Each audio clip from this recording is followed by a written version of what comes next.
Hello, everyone, and welcome to my, I guess, part three, you could think of it as, of looking at Power Patron as a strategy. And this is basically me going over YCS Columbus and a certain pro player's run with the deck, along with my further experimentations with the deck and how I'm trying to fix this deck's problems. So let's first start off. Let's review the list that got 10th at the most recent YCS Columbus, piloted by the one, the only Jeff Jones. And I was so happy to see him on this deck. I really wanted a really good player to play this deck at the event to really show it off. And I think Jeff did a great job, although I'm not going to lie, he did not do great in his feature match, but it seemed like he was kicking ass everywhere else. So not too bad. His list is pretty standard, right? Like normal ratios. This is the list, by the way, except for the side. The side is just stuff I want to talk about. But the rest of this list is his list from the YCS. And as you can see, looks pretty standard, right? The normal ratios of things. The only thing to talk about in terms of the actual Power Patron cards is like one Medius, which makes sense. I mean, on a lower card count, one Medius makes sense simply on the merit that like you have, I think, 18 starters in this deck, which is insane for a 40-card deck. So you don't really need the extra copies of Medius. And, like, Shade is also kind of a normal summon, so playing, like, a ton of cards that can be considered normal summons could feel bad. That being said, there is one really interesting thing in this list that I did not even consider in my initial video, which was the Amorphage package, not Sloth, because I did talk about Sloth. He played Sloth, and he played Amorphage Lechery. This is a card where the only text that matters on it is the scale effect, which is while you control an Amorphage monster, neither player can activate spell cards or their effects. That is insane, and I didn't even consider this card, that you could search this and get access to Amorphage Sloth so that you can end on Sloth on board with Lechery on scale so that your opponent is locked out of the extra deck and out of spell effects. That's so broken for obvious reasons. Like, you lock them out of every board breaker in the game and whatever spells their deck needs access to, and the rest of their deck can't play because every deck relies on the extra deck, and most decks that don't rely on the extra deck rely on spell cards. So this basically beats every deck in the game. There's super few outs to this combo. Like, it's disgusting. It's really, really gross. It's also better than, like, the Secret Village combo, because the Secret Village combo, it's the same amount of bricks as the Secret Village combo. The difference is that if you out if you out the body, it still does it. But the difference is that you're also locking them out of the extra deck, so they're bored. So they really just can't play the game, no matter how reliant they are on spell cards. They don't even have to be a board breaker deck to lose to this, because Sloth can be enough against non-board breaker decks. So I really, really like this combo. If you're gonna play the deck pure, this is probably the nastiest thing you can be doing. Honestly, you could also, what's really stupid is, if you're willing to play Mercurium and you'd have to play Mercurium, Exceed, and Charmer, Quartet, and Bloom. These are the only three cards that are really necessary. I guess one other card, unless you have a dragon or earth monster otherwise that you can put in your grave, you probably want to play Baguska, but to be fair, you can also get the job done with Non-Finito or Nerva, because the way the combo works, I'll go over it, is you're going to, usually what you want to be doing is getting access to Sloth, either by searching it with Beyond the Pendulum, putting it in an extra deck with Shade or Pendulum Treasure, or the way I think is the best way to do it, is attaching it with Mercurium. What this is going to let you do is it's going to put the Sloth in a grave, and then on your opponent's turn, not on your opponent's turn, but then you'll be able to summon it back with either Exceed the Pendulum or Charmer, Quartet, and Bloom. The issue with Charmer, Quartet, and Bloom, though, is that you have to target two monsters with the same attribute but different types, or two monsters with the same type but different attributes. So for Sloth, you're either going to have to target a non-Earth dragon or a Earth non-dragon. Baguska fits the spell, Non-Finito fits the spell, Nerva fits the spell. The problem with Nerva and Non-Finito is that you can only special summon them once per turn. So you won't be able to summon Sloth on your turn if you do it like this, which you might not think is a big deal, but The non-engine people are playing right now, stuff like Forbidden Crown, Forbidden Droplet, Super Poly, Fallen in the Virtuous. These all beat summoning Sloth on your opponent's turn, because if you try and Charmer Quartet and Bloom, they could negate it with Droplet or Crown. They could Super Poly before you even get the chance to do it. I guess it doesn't lose to Fallen in the Virtuous, but it does lose to those 3 cards, and those 3 cards were everywhere this weekend. There's also some other cards the combo theoretically could lose to from that, like potentially Dominus Impulse or some other weird stuff, but mostly those 3 cards I just mentioned are where the problems lie. So you really want to do this on your turn, which makes Bagooska really good for that. I am going to show off at least what I think a 1-card combo for this should look like. Obviously, I'm not Jeff Jones. I don't know what the exact combo line he was testing and doing was, but this is what I figured out off of Vidolium and any spell trap in hand. By the way, Vidolium is the worst 1-card starter in the deck outside of no, it's the worst 1-card starter in the deck. So this is like the worst version of this combo. Every other starter in the deck should do this combo way better. So let's get into it. All right, so here we are. This combo takes Vidolium, a spell trap, although notably you don't need the extra spell trap in your hand.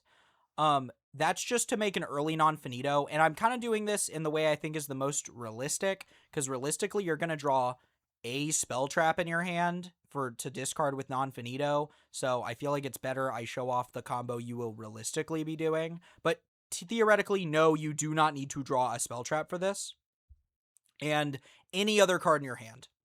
So technically, this is a 1.5 card combo with Vidolium, but you can also get it done, but I'm showing this off with an extra spell trap in hand, just because realistically in a 5-card hand, you will have that, so let's get into it. We'll start by scaling Vidolium and then using Vidolium's effect to basically just pop itself, and then it'll trigger in the extra deck to search our Terminus. Terminus will send Gepredo, and then search Medius. We'll normal Medius, summoning Nervado from deck. We'll then turn that into non-finito, and then chain 1 Nervado, chain 2 non-finito. We'll set Recapture, and we'll summon Junoldo from deck. We'll then link 2 for Beyond, Junoldo chain 1, Beyond chain 2. We chain it like this because we haven't played in a Bell yet, and Junoldo could be belled, so we want to go chain 1 Junoldo to dodge Bell. And then we're going to use Beyond the Pendulum to search Shade, and then we're going to use Junoldo to add back Gepredo. We're then going to scale our 2 monsters, and then we're going to Pendulum summon our Junoldo and our Nervado. Then we're going to trigger Shade on the summon. We're then going to use Shade to summon itself.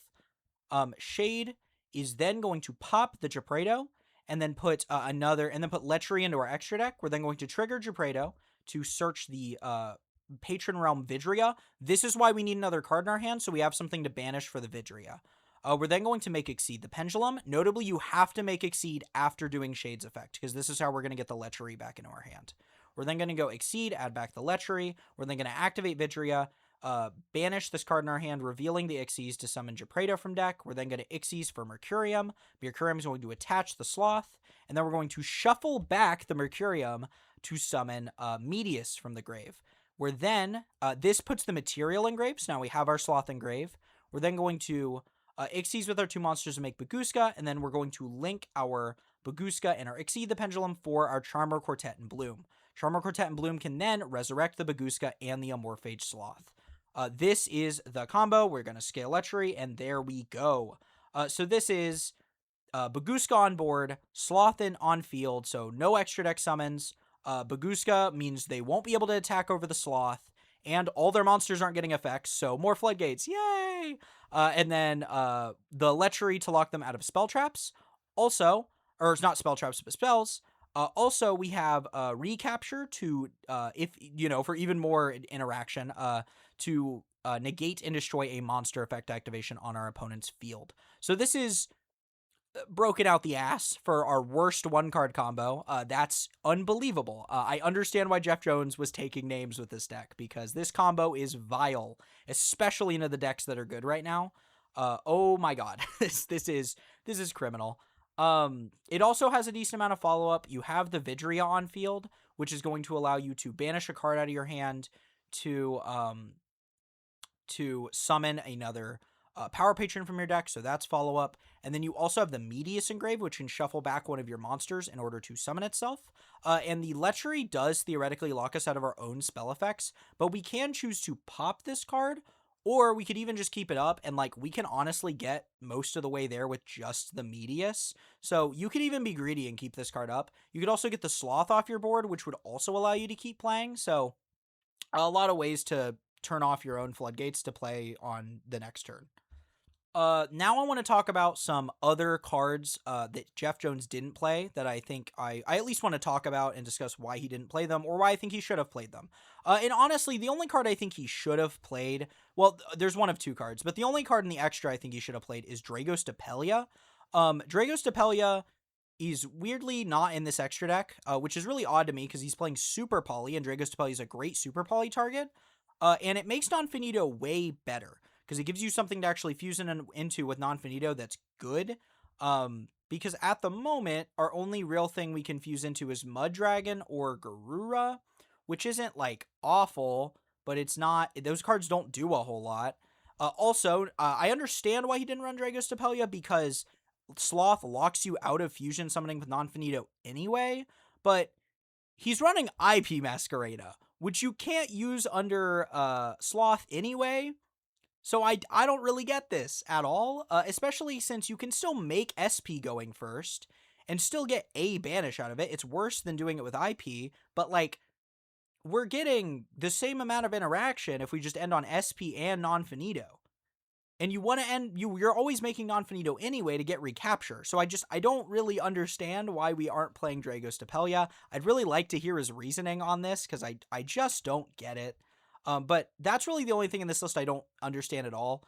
Called by the Grave is the other card I think you should have been playing, and that's just because this deck is really bad in Afua, which is what the lists I'm going to show off today are trying to fix, because, spoiler, I don't really think you should be playing this deck pure, just because, at the moment, at least, there's not really a Fua line that you can do in this deck that doesn't suck. Obviously, you can just go full combo and hope they can't break your board, which isn't the worst thing to go for, because, to be fair, even with a full hand of cards, they're probably not beating this Amorphage lock. You could also FTK them, which we'll get into later. I never talked about the FTK, but I'm going to tell you right now, I don't think it's very good. I think this is much, much better, and this probably accomplishes the same thing. They're probably not breaking this even with a full hand of cards, because most of their cards won't be usable. But the problem is, if they're on a hand trap deck, they can just hand trap you to death, and you probably won't end on a very strong board, and then they'll just kill you with the rest of their cards that they've got. So I don't really like just playing into Fualos. I think it's way too risky. So the other decks are aiming to do things designed to deal with Fualos. But yes, this deck should have been uncalled by, I think, just to beat Fua. That's literally it. Fua's scary. This card beats Fua. Probably should have been playing it. I understand why he didn't, though. Like, playing 42 cards would have been kind of a pain. But again, we have enough starters that it would have been fine. So, I don't know. I would have played this card. Then there's the suite of trap cards that are really good in this deck. Dominus Spark, Song of the Dominators, and Imperm. Playing all three of these allows you to play like 12 trap hand traps as your non-engine that are all kind of insane. If you draw like Song of the Dominators with any of those trap hand traps, you've basically opened 3 of the best hand traps in the game, which is crazy.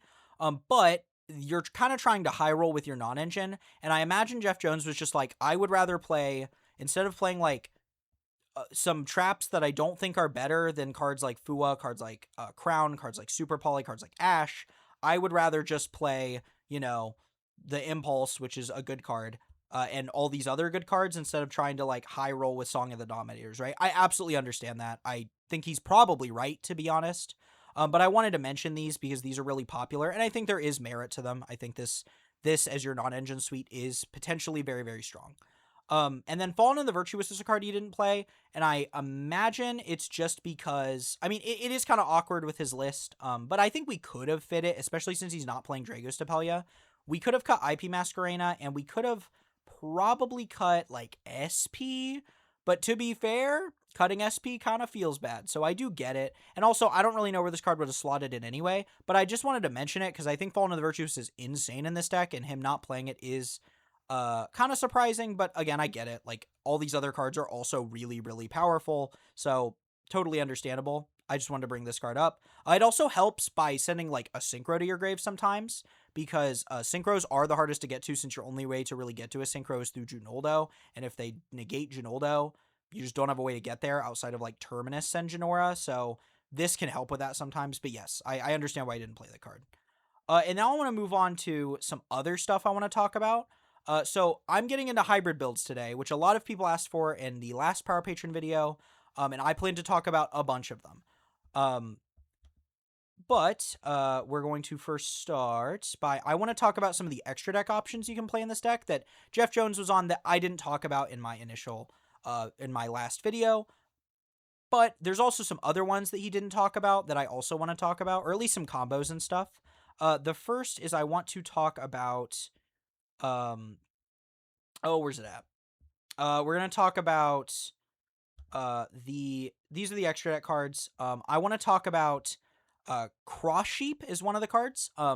There is a very nasty combo that came to my attention after making the video, and that is you can go Mercurium, attach any level 4 or lower monster, link it a Cross Sheep, and then summon any monster.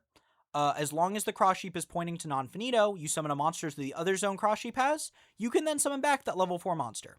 That means that you can summon any level 4 or lower monster in Power Patron straight out of your deck. So this deck can bridge into pretty much any deck in the game through that, which is horrifying.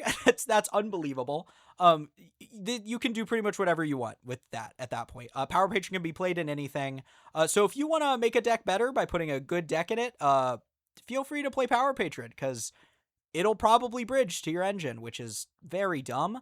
But there's actually some really powerful engines you can bridge into as well. And one of the lists I'm going to show off today does use this bridge, so I did want to talk about it.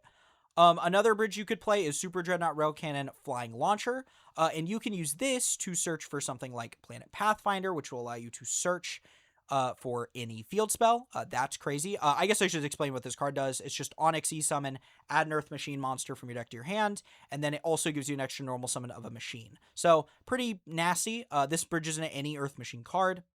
If Noroi was still legal, this would be a really good K9 bridge. But as of now, it's just fine. Nothing crazy you can bridge into this, but this might be really, really good in the future, so I thought I'd bring it up. I guess I'll also talk about Gustav Max. You can play 3 Gustav Max and an Anger Knuckle in your extra deck and FTK with a 1-card combo. Ooh, scary. Here's the reason this is bad. That combo loses to any trap hand trap in the game, or any 2 hand traps in the game.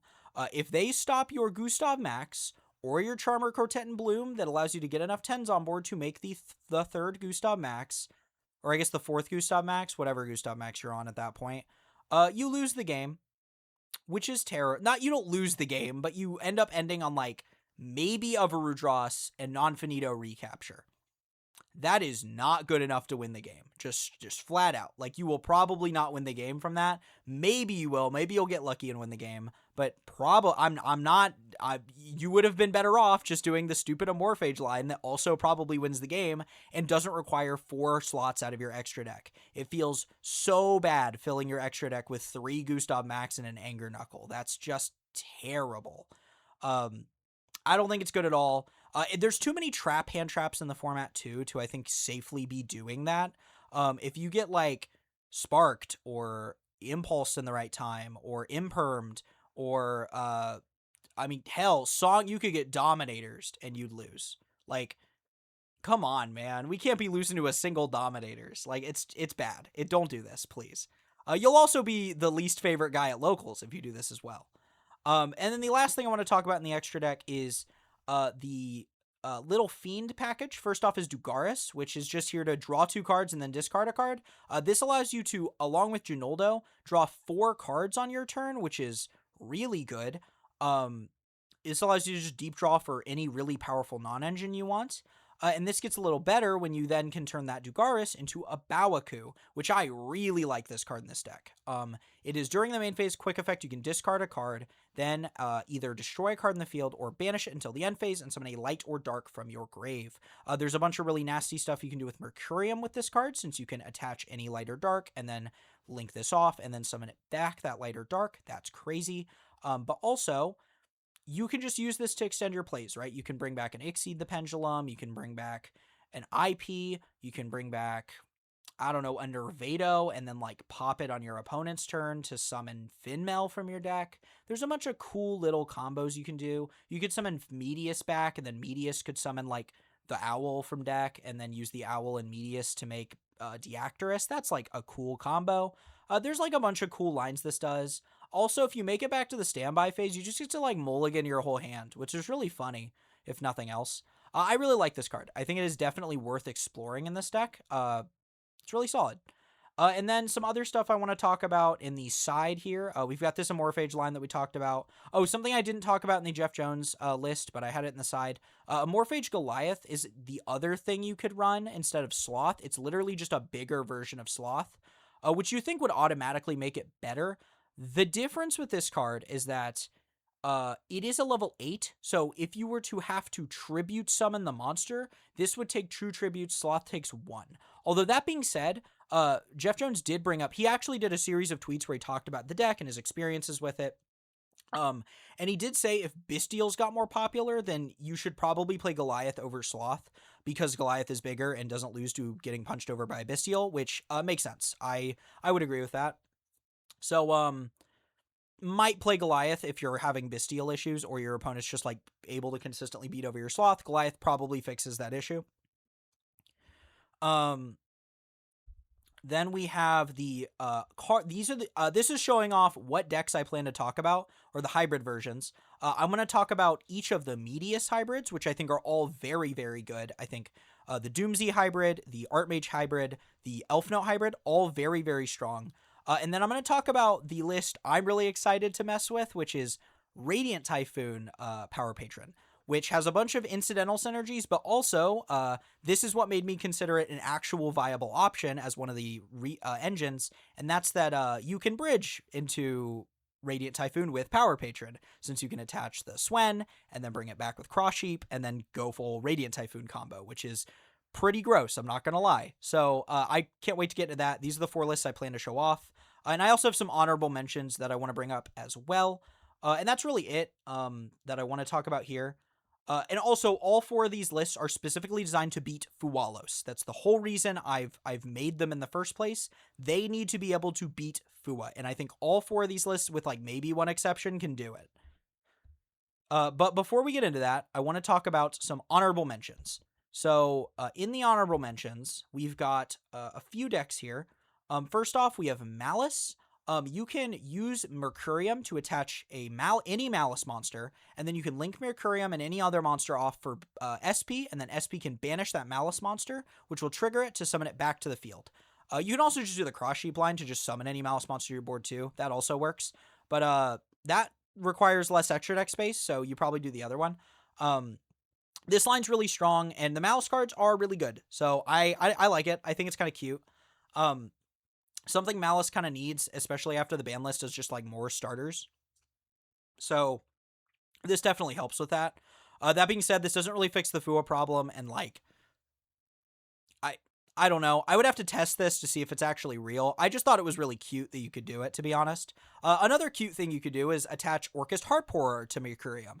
And these engines have a lot of synergy, mostly in that Orcust lock you into darks, and most of the good Power Patron cards are dark, so the lock, it doesn't matter all that much. And I don't think this is very good right now, but in the future, when we get the new Link 2 that's generic and allows you to, if you have a Power Patron in your grave, search the Realize to go into all of your other Power Patron combos, gets way better, because we'll be able to use Orcust Nightmare to send Gepredo from deck to grave, because it's a dark machine, and then we can link into that Link 2 and then search the Realize because we have the Gepredo engraved. So Orcust will be able to bridge into Power Patron, which I think might make it good enough. We'll see. But it would still have like the Fua problem, so I'm not super confident in it, but I think it is definitely worth exploring once that card drops.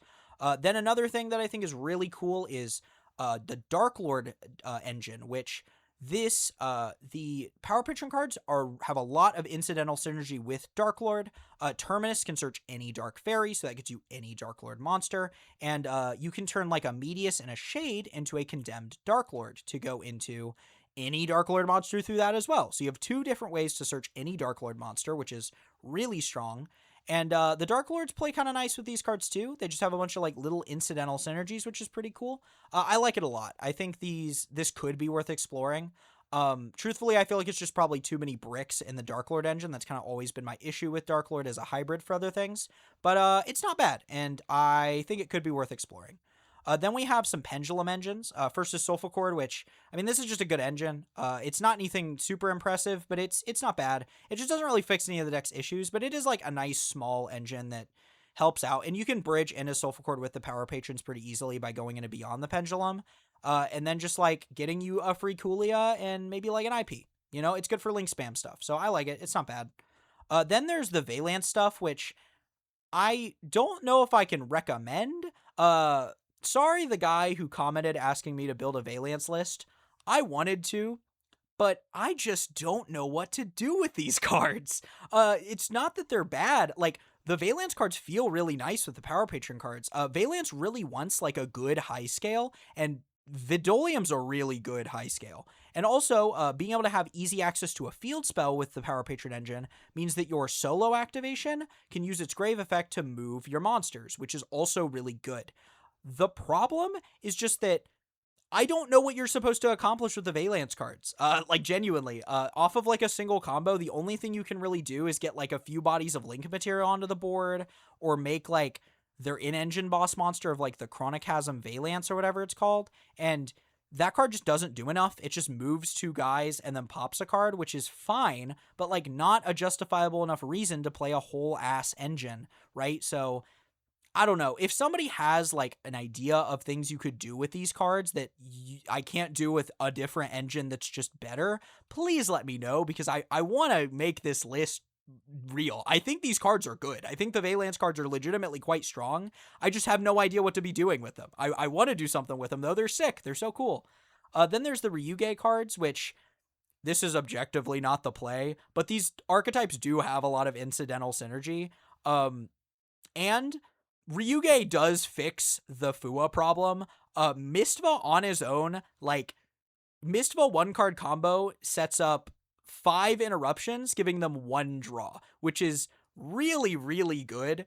The only problem is that this engine requires like 10 bricks. So no, it's not good, but I really want it to be good. And admittedly, if you can deal with the 10 bricks, you know, it's not terrible. It does, again, it fixes the problem. It fixes the biggest issue with the deck, so that's nice. It just adds a big new problem. But man, I want this to be good so bad. I love these cards. And they play nice together. They really do. They feel quite good together. I just wish, man, I just wish you could play this deck without playing 50,000 bricks. It'd be so nice. Then there's Mitsurugi, which you can easily bridge into. Well, I guess not easily, but you can bridge into it with the Cross Sheep stuff, or you could bridge into it by playing like a Pendulum Ritual that you can search with Beyond the Pendulum, then making Ashland, revealing it, and searching Habakiri. So you can do that. I'd probably do the Cross Sheep line though, because it doesn't require any bricks. That's probably a little better. But these cards are good. I think they actually have a similar issue to Ryuge, where like they just require too many bricks for what the engine does. So I wouldn't really recommend it, but it's an option. And then there's also Fiendsmith, which if you want an engine with 0 bricks, this is an engine with 0 bricks, and you could bridge into it with the Mercurium line by summoning what is it? The monster, Lacrima, summoning Lacrima, and then going full Fiendsmith combo through that. You could actually summon any Light Fiend to go full Fiendsmith combo, so maybe there's something cool you can do with that. But yeah, it's not bad. Also, there's like Light Fiend pendulums you can use to go full combo as well, or you could just go Exciton. So you have a bunch of ways to Fiendsmith combo. It's like, I don't know. I just don't think it just doesn't fix any of the issues with the deck, right? These cards play terribly in Afua, which is the worst problem with the deck, so I don't really like them. Anyway, enough with that spiel. Let's get into the actual deck profiles I have for this video, and spoiler, they are all 60 cards. I'm sorry, but at the moment, that's what I've got them at. That might go down in the future, but admittedly, I will justify it in the lists. First off, we've got DoomZ Power Patron.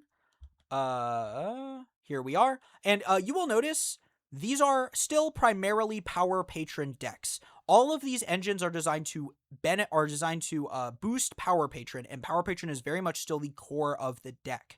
Whereas you see like a topping DoomZ list, right? And it's a DoomZ list that is featuring a couple Power Patron cards.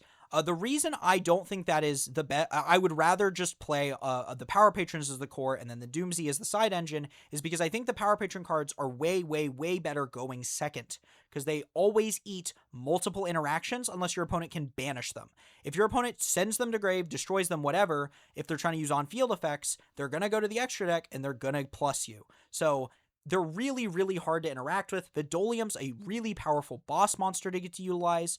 The deck has really powerful in-engine going second tools with like Genora, and I think all of those things together make this deck super good at going second in a way that like DoomZ, Artmage, and Elfnote just aren't on their own. So I really think the Power Patron deck featuring these other engines is better than these other engines featuring Power Patron.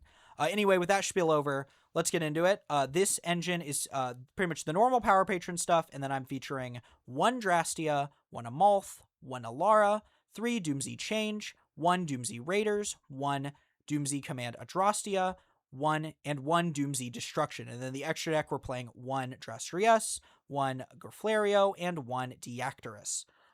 This actually looks really similar, sorta, to the list I showed off in the last video, where I was using Graflario to search DoomZ Destruction.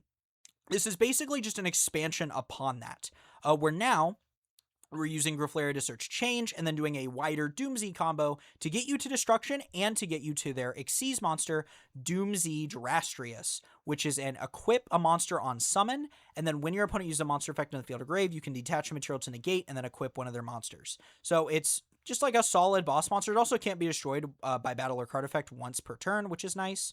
It's a good card. I like it. And what's also nice is that the DoomZ cards inherently work really well with the Power Patron cards, which is something you will probably notice with most of these lists. But DoomZ especially, due to how they work, they like want to pop all the cards in everywhere. Just work really well with these cards. It also makes Jupredo way better if you're using Jupredo to pop a DoomZ card, because those DoomZ cards will usually trigger in a way that like the Power Patron cards can sometimes not if you were to use like a Power Patron card in hand. Jupredo's Destroy effect feels a lot worse because that Power Patron's going to grave, not extra deck. These will trigger in the grave, which is why they feel way better. But anyway, let's get into the combo for this.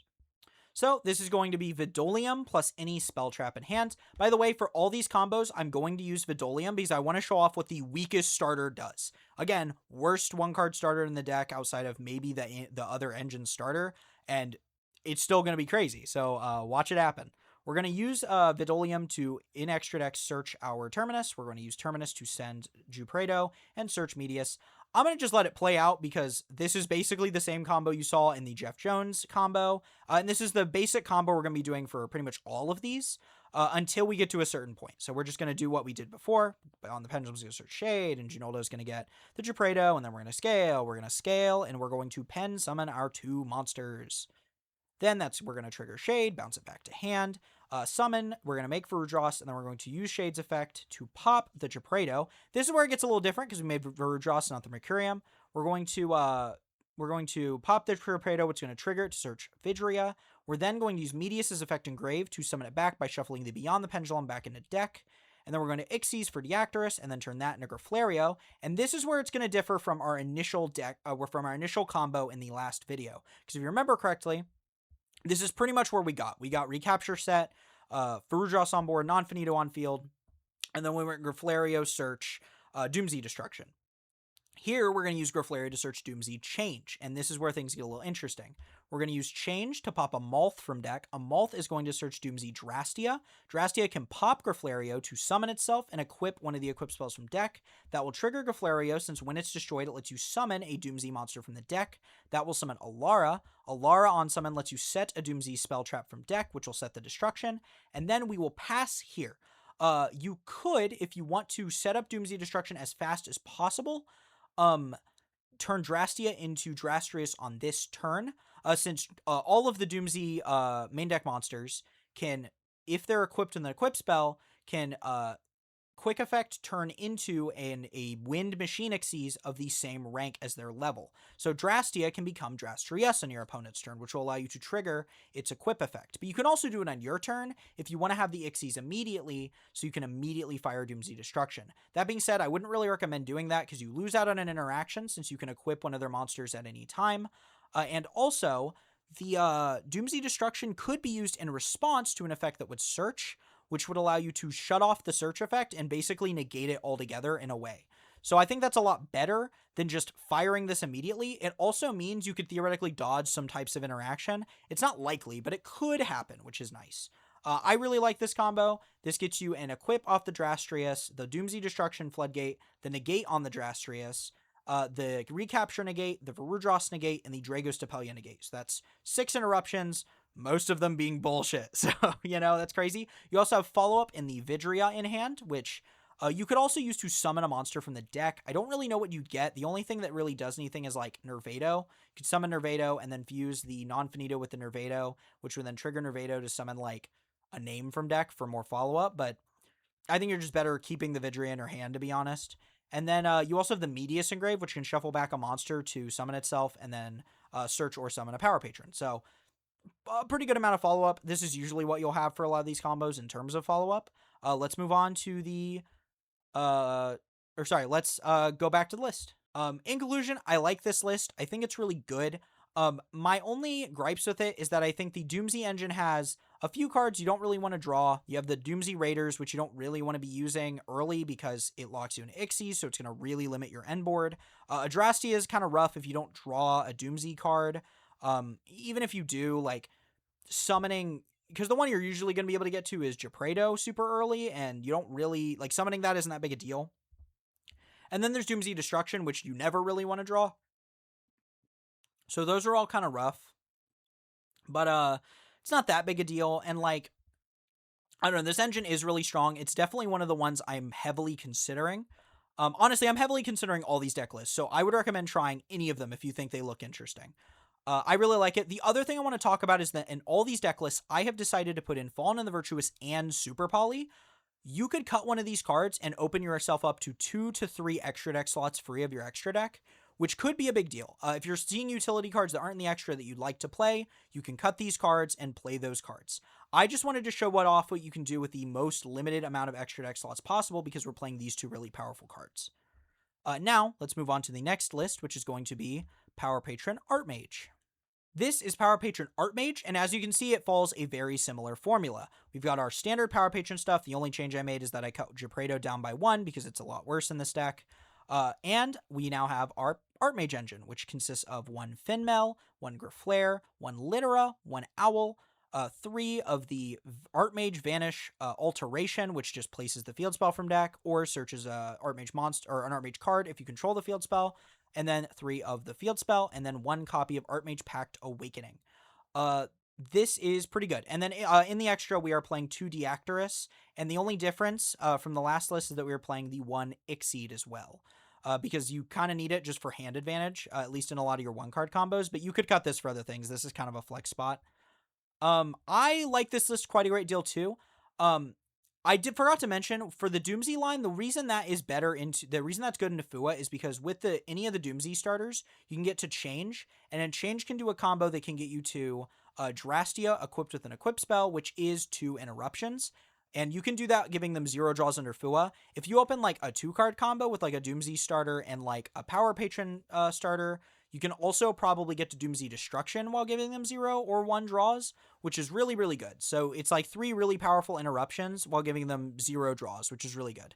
The Artmage engine gives them like 0 draws and ends on 5 interruptions, or it might be 1 draw and ends on 5 interruptions, which is unbelievable, and it's pretty easy to bridge into. You just have to get the Owl on board with like Medius or another Artmage monster, and you're in it, which is crazy. Non-Finito can also bridge into the engine by setting the field spell, or, I mean, you can even set Vandalism to get into Medius, and that can probably get you there.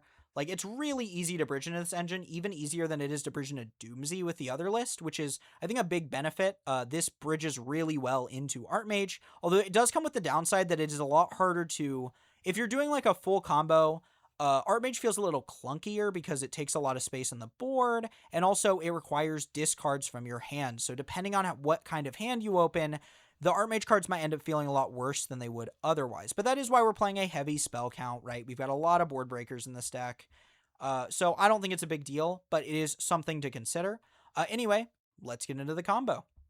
So we're going to have a Spell Trap in hand plus Vidolium. We're going to scale Vidolium, use Vidolium's effect to search our Terminus. We're going to use Terminus. I don't know why I'm saying all this. We're doing the same combo as usual. Medius is going to summon Nervado, and we're doing it. Nonfinito, Nervado. We're doing all the things. You know, very standard, very normal. Get the Genoldo, make the Beyond the Pendulum. We're doing it all. You know, we do what we do.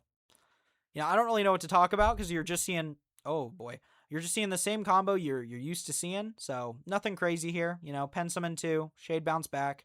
We're going to make Varudras now. By the way, you do want to make sure you make Varudras before using Shade, just to play around Dominus Spark, because we have not used a hand or grave effect until Shade. So this puts up a Spell Trap negate before we commit to a hand or grave effect, so Spark doesn't own us as bad as it would otherwise. We're then going to use Shade, we're going to put that in the extra deck, we're going to search the Vidria, and then we're going to make Exceed to add a card back.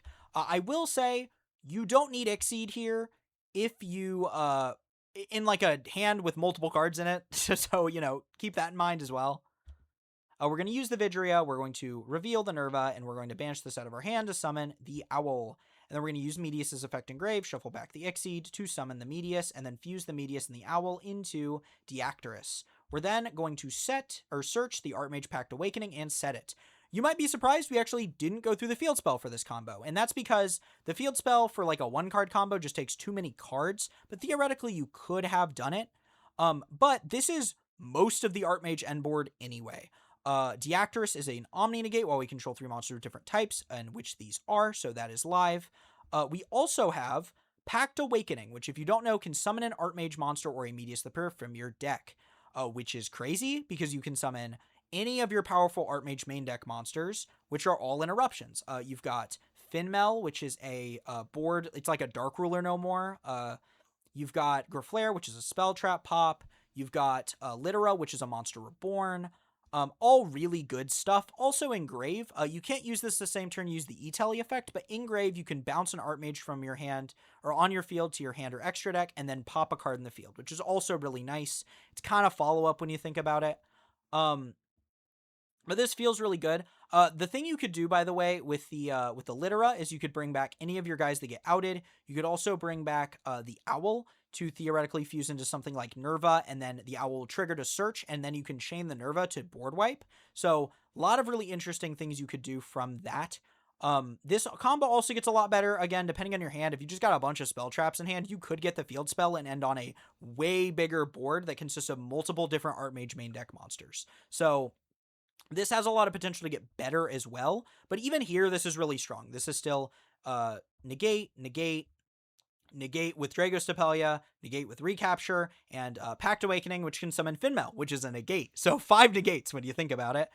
Really gross stuff. Really good, really solid. I also like all these boards because they feel pretty layered as well. Even if you were to get like Dark Rulered, for example, you can still have Pact Awakening for the summon, which can do a myriad of things, and you have the Recapture, which is a monster negate. Still pretty good, you know? And the board's just sticky as well, right? Diactorus floats, Varudras pops a card when it's destroyed. The monster you summon could theoretically do some floating stuff. If you summon Litera, you could bring back like a non-finito and then fuse like that. A lot of cool stuff you can do. But yeah, that's been this list. Very similar in style to the DoomZ list. Nothing really crazy there. Let's get into the last of the Medius variants. We've got Power Patron Elfnote. This list is, again, very similar to last. In fact, almost identical, except instead of Artmage, we're playing the Elfnote cards. We've got 3 Elfnote Lucina, 1 Elfnote Tinia, 1 Elfnote Fortuna, 1 Elfnote Regina, 1 Elfnote Power Patron, 1 Elfnote Welcome Home, and 1 Elfnote Rhapsodia of Madness. This is our little Elfnote package. Notably, this is, I think, the smallest of all of the engines, which is nice. Also, the Elfnote engine has, here's one of my issues with the Elfnote engine. It is mostly cards you don't want to draw. You can see there's a lot of one-ofs here, and really the only ones that I'd call starters, I guess you could argue Welcome Home's a starter, but the ones that are starters are like Lucina and Tinia. The rest of them are kind of lackluster. Regina's okay, because you can send like the Elfnote Power Patron. The thing's different with our extra deck as well, is we're on 1 Stelezia, 1 Omega, and 1 Jiraishin. These are just the names you need to play so you can actually do your synchro summons. And these are, I just think, the best options you can go into, right? This is something to make with Medius or any level 4 plus the Elfnote Power Patron, and this is something to make with the Elfnote Power Patron and one of your level 10s. And then Staletia is what you can make with a level 6 and your Elfnote Power Patron. So that's kind of the idea here. I'm not super confident in these as the options, but this is just kind of what I've landed on for right now. Might change in the future. I don't know. This is the list I've tested the least, by the way. But let's get into the combo. All right, so this one is going to take one extra card in the hand. So this is going to be a spell trap plus an extra card. Keep in mind, these are all kind of the same. These are all technically one-card combos, except for this one. This is a 1.5, but I'm just putting the extra spell trap in hand because, again, you're probably going to have the spell trap in your hand for the non-finito. Anyway, we're doing our standard line, going through the motions, same stuff we've been doing.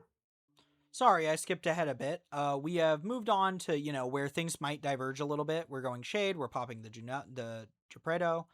We're getting the Vidria. Now we're going to use the Vidria to banish a card in our hand in order to summon from the deck our copy of the Elfnote Power Patron. By the way, actually, never mind. I was going to say we could make Exceed and do this line the same way we did the Artmage one, but no, because we need the extra body on our field, so it is different. We're going to go these two into Omega, and we're going to have the Elfnote Power Patron increase the level of the Shade so we can do this. By the way, for that reason, you need to put Shade in the center monster zone, otherwise the Elfnote Power Patron won't be able to do that. We're then going to search Lucina, and then summon Lucina, and then use Lucina to search Regina. We're then use Regina, sending the Lucina to summon itself. Regina is going to summon Tinia from the deck.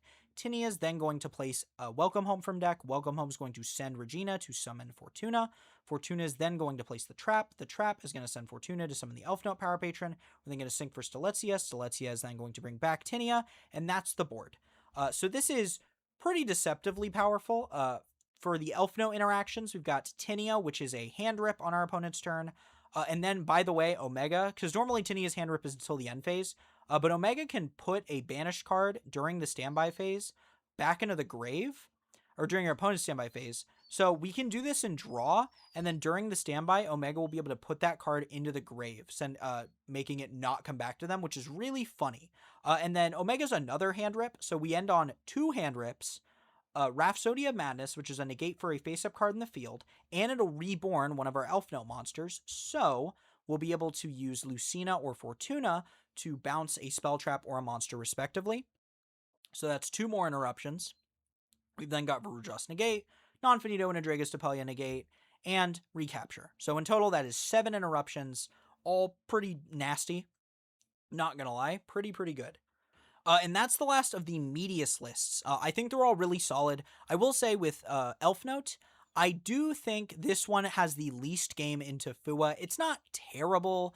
You just need to go into A Synchro, and then you can search Fortuna, and then Fortuna can place the Trap, and that's pretty good. That's like 2 to 3 interruptions off of your Elfnote monsters, and then the Rhapsodia is another interaction. So that's like not terrible. It's just, I don't know if it's good enough into Fua all the time, and you still give them a draw, so who knows.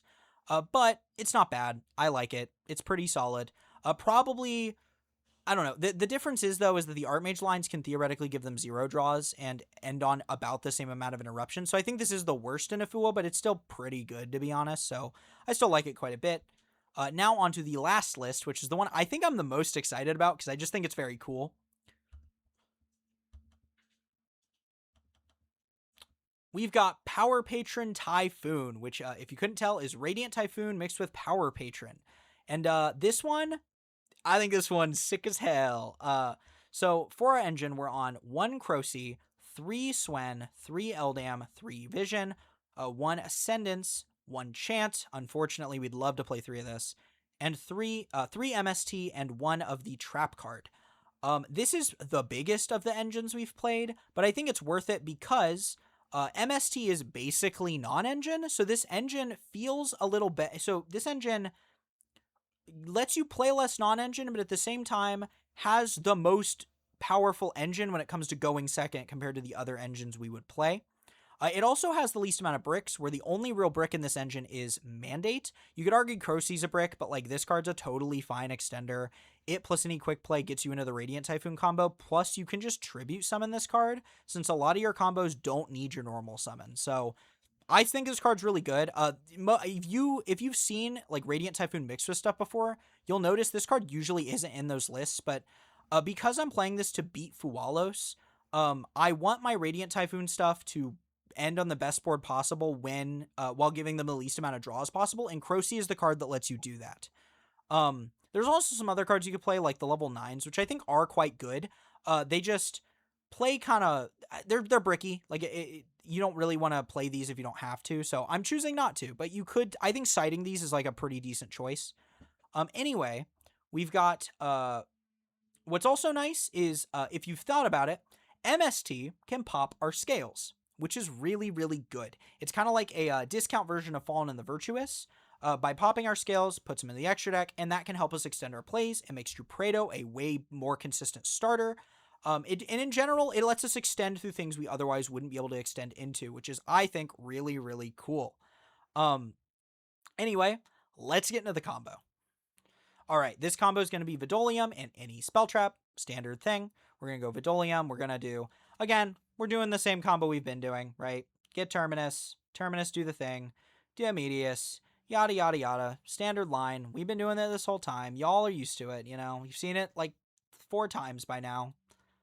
Yeah, same thing as usual. You know. Hope you all are enjoying this. We're going to scale. We're going to scale. We're going to pend our 2 monsters. And then we're going to bounce our Shade. We're going to Xyz for Mercurium. Sorry. Mercurium's going to attach Swen. This is where it starts to get different. Then we're going to make Cross Sheep. And then we're going to use Shade to summon itself to the Cross Sheep zone. That will trigger Cross Sheep, letting us summon Swen.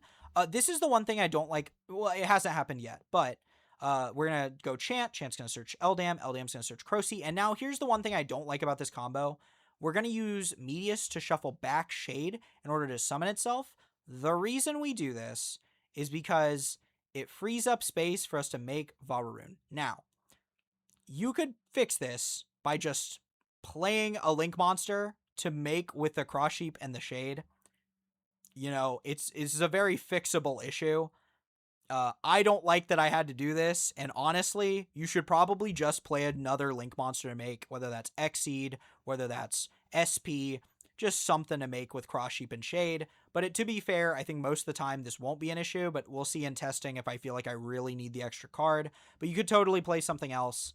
That being said, I don't really know what I'd cut from the extra deck at the moment. You'd have to cut the Super Poly line. I think that's really your only option. The Cross Sheep Mercurium stuff just takes too much space. Anyway, we're going to go, we're going to bring out the Medius, then we're going to link into Vararoon. Vararoon's going to search MST. We're going to use MST to pop the Drupredo. That's going to trigger Drupredo and the Vararoon and the Crocy to place the trap, summon the Crocy, and search Vidria. We're then going to use Crocy to search MST and Vision, and then we're going to use Vision to search another MST. I will say we could have used Vision to draw 2, discard 1 if you wanted to deep draw further, but for now, I think this is fine. Also, something cool about this, it is between Vision, Mandate, and Ginoldo. It's pretty easy to draw like 5 cards in your turn 1 combo, which is kind of disgusting, I'm not going to lie. Anyway, we now have 3 quick plays in our grave with the Vision, the MST, and the Chant, so we're going to use this Mandate to draw an extra card, which is pretty nice. So we now can set 2 cards and pass our turn. This is 2 MST negates with the Mandate. This is a recapture monster negates and non-finito. I will say the one thing I don't like about this version of the combo is we weren't able to get to Varudros. That feels kind of bad, but admittedly, again, this is the weakest combo. I will say I think this list in particular does the best with multi-card combos, just because this one's combo is a little more involved than the other ones. Also, again, the ceiling on this combo could be way higher if you just played some more extra deck monsters by cutting either the Super Poly or the Fallen and the Virtuous. So if you want the end board to be better for this, you can absolutely make it better, but this is still really good. This is still like a negate from Drago, a negate from the 2 MSTs, or 2 negates from the 2 MSTs, and recapture negate, and you have the Vidria in hand and a free draw. So still a lot of value, still quite good. Just weaker than the other combos I've shown off, but I really like these cards. I think they're really, really powerful. Anyway, in conclusion, I like the Radiant Typhoon list quite a bit. This is the first one I'm going to test, not because I necessarily believe it is the best. I do like it a lot, but it's just because I own the Radiant Typhoon cards, and I'm probably going to test this out first just because I have everything for it. I don't have the Drastia for the DoomZ line. I don't have... I think I'm missing something from Artmage, and I know I'm missing most of the Elfnote cards, so For now, we're going to probably try out the Radiant Typhoon list first, and then I will move on to the other ones. But I think all these lists are super, super solid. I think they all fix the Fua problem. They'll also probably go through evolutions as well. I'll probably change them up in different ways. We'll see. I will see where these lists land. Hopefully, I can maybe get them down in card count. That'd be kind of nice. But we'll see. This is just kind of what I'm working with right now. This is mostly for experimentation. But I do think all of these hybrids fix the Fua problem. And that is what matters. So I hope you all enjoyed this video. I hope you got something out of it. Let me know what you guys want to see next, if it's other decks, if it's more stuff on Power Patron, if there's other things you want to see on this deck. I do love this deck, and it is the deck I plan to take to events for this format, so I have no problems continuing to talk about it. Let me know what y'all want to see. I'll see y'all in the next time. Goodbye.